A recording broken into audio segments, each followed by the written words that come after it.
Okay, welcome back to Buster on Vover. I'm very excited about today's episode because I'm going to be talking about the recent UFC fights, Conor McGregor and Dustin Poirier, most specifically. Going to be talking about Jake Paul, his fight against Tyron Woodley, and Richard Branson traveling to space in this episode. So, first and foremost, Branson going to space. I thought it was awesome. I thought the videos that came out of it were dope. I'm sure that he had pre-planned what he wanted to say, as was seen in that short form video posted to Instagram, but I was still all for it. I thought it was awesome. I thought it was super cool. And I'm glad that nothing bad happened, because that, I've heard other people say it too, but it would have pushed everything back, and it would have ruined a lot of progress. So I'm glad that nothing bad happened. Glad that he had a good time. Seemed great. Something I would totally do if it were ever safe one day in the long future. It's kind of like when anybody asks me if I'd ever do skydiving. It's like, yes, but I'd like to have a few more laps around the sun before I think about doing that. And that's the same way I feel about space travel. But all that to say, congratulations to Richard Branson. Very cool. Looking forward to seeing how Bezos' launch and Elon Musk said he was going to go up in it. I'm looking forward to seeing how those go.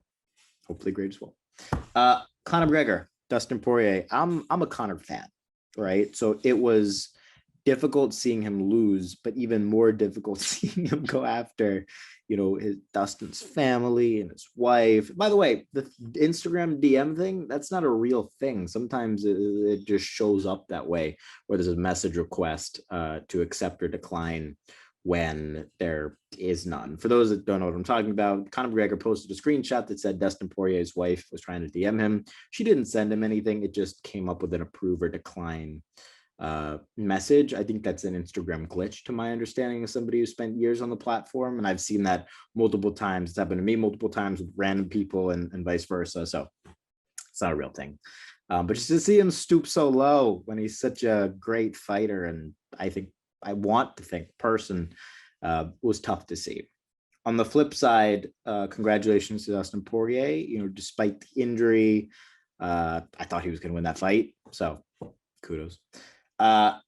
Last but not least, Jake Paul is fighting Tyron Woodley mid-August. Their first press conference was the day I'm recording this episode for Buster on Vover, and they made another bet to have I love blank opponent. Whoever loses the fight has to get I love and then their opponent's name tattooed on their body. So exciting stuff, really.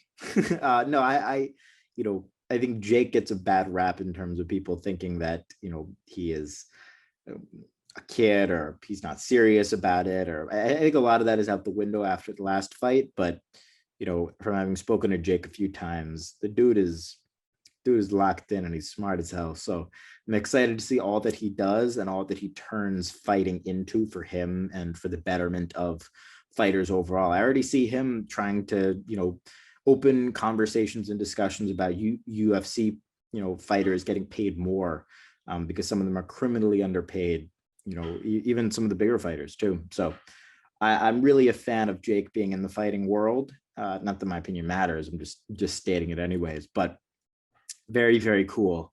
And that's this episode of Buster on Vover. 3 quick hitting bits. You know where to find me. Peace.